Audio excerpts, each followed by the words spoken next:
been done.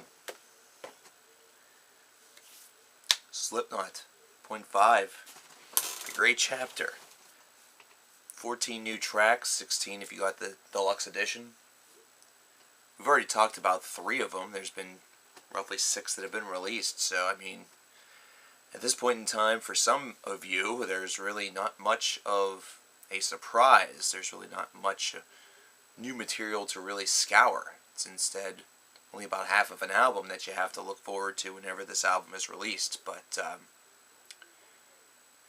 as a bit of a spoiler alert, I guess, if you're a Slipknot fan, if you are a fan of the between 3 to 6 songs that have been made available, and I think there's actually been more. I think this album has been made available in various ways, Spotify included probably.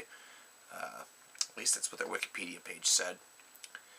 Then you probably know all about this album. You know what to really expect because you've heard it for yourself.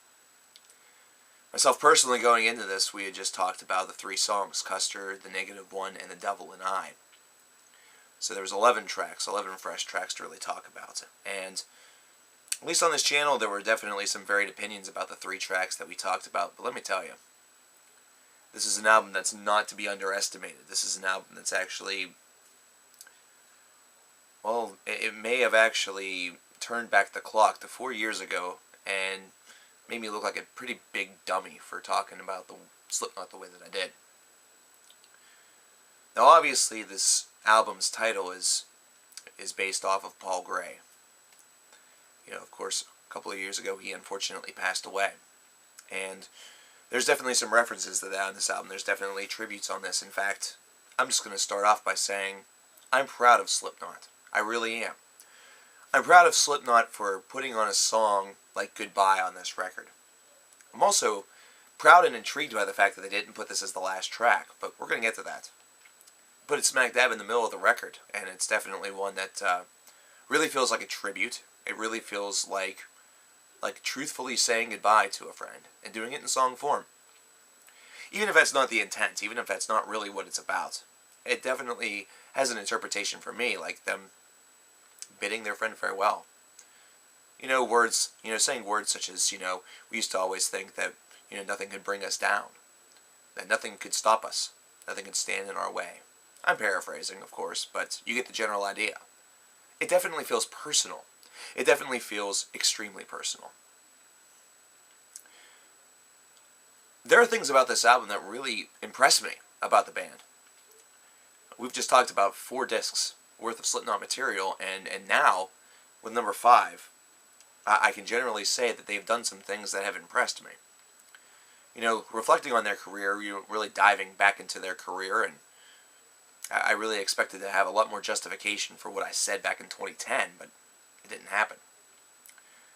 Instead, you have songs such as Kill Pop, which it's strange because of Art Pop by Lady Gaga and all that stuff, and then you get this song from Slipknot that sounds almost like Slipknot being produced by Trent Reznor of the 9 Inch Nails. I really like the first half of this song. I feel like the chorus kind of ruins the effect a little bit. However, really the body of work, the verses of this work, and just the overall mood, composition, and everything, man, oh man, it is really, really good. It kind of presents this very, very cloudy atmosphere, which is obvious to represent somebody who's extremely, extremely clouded themselves, based off of, being a pop star, or based off of being somebody who thinks they're a pop star and tries to live the pop star life of sex, drugs, and rock and roll, so to speak. It's very effective. It works very well.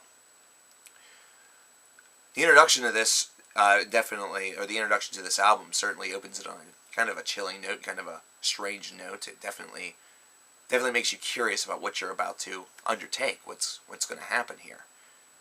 It's one that certainly seems a bit peculiar, and it's one that certainly seems to really immediately draw into effect that this is called The Great Chapter for a reason. That this is going to certainly have a very personal twinge to it, while at the same time also attempting to really turn back the clock, dial it back, and really deliver Slipknot the way in which it was on albums such as Iowa. All the while not being afraid to maybe tread the fine line and head into some of that strange and experimentative territory that they hit on with the subliminal verses. The result is kind of an amalgamation. The result is actually one that definitely dials up the intensity. It dials up that familiar sense of rage and discord, something that was very present with their first two records. It's present once again. If you thought that songs such as The Negative One and The Devil and I really reflect that, consider songs such as Skeptic.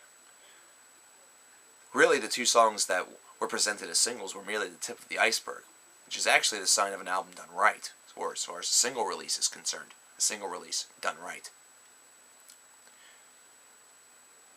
If Rain Is What You Want, though, is probably, at least for me, my favorite song off of this album, and perhaps, very possibly, my favorite song in the Slipknot discography. I couldn't exactly give you a top 10 list of that, because I don't know if I could populate 10 songs that I truthfully 100% enjoy from front to back enough to make a list. I apologize for that, even though we just went through what we've been through, but it's just honesty. But this song executes mood, this song executes atmosphere, this song reflects the earliest versions of Slipknot and how they were able to really create that dark, foreboding atmosphere. But this one isn't quite like the serial killer basement metaphor that we spoke about with the first two records. This one actually paints more of a morose scene. This one actually paints more of a depressing scene. Maybe instead of that, we're instead looking out a window at the falling rain while somebody behind us lays on a hospital bed. Or maybe, just maybe, on a mortuary slab.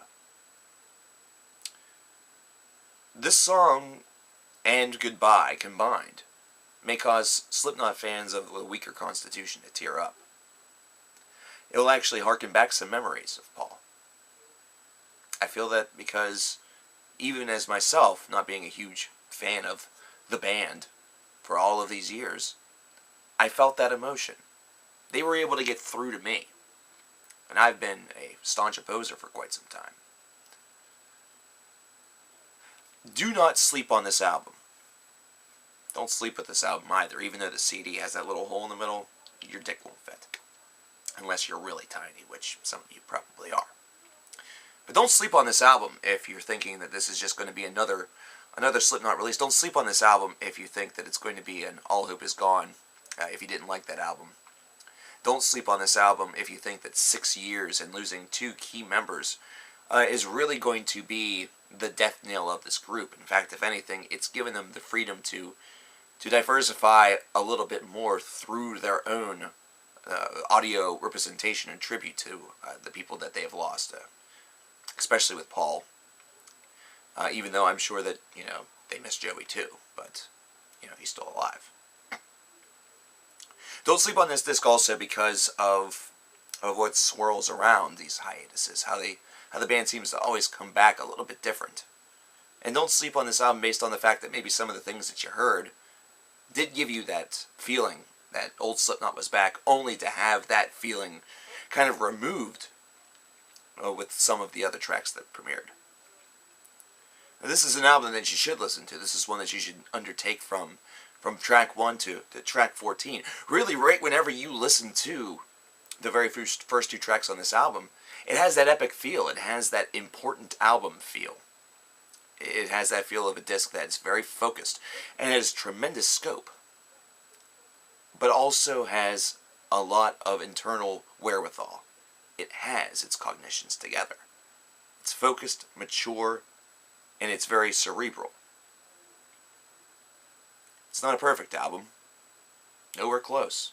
This is an album that sometimes gets bogged down by itself. Some of the songs are a little long, and they get a little tedious, because at times it feels like some of them just are staying very stationary, as opposed to being exceptionally dynamic. But at others, it's quite the opposite. They're extremely dynamic, and the stationary portion is actually well received and well liked. This is an album that I feel is really destined to be considered one of the greats for this band. And it's far from just being because of it being a tribute to Paul Gray. Some people may even say that Paul Gray was present on this album and overshadowed it and made sure that it was huge. Made sure it was a success. Made sure the band entered into the studio with their focus on the highest level. Believe what you want, but this album, it's actually good. I kind of had a Fonzie moment there. You remember Fonzie? He used to never be able to say that he was wrong. He would go, he's saying good with a Slipknot album for coverkillernation almost felt like a part of me from years ago died. And maybe, you know what? Maybe that's a good thing.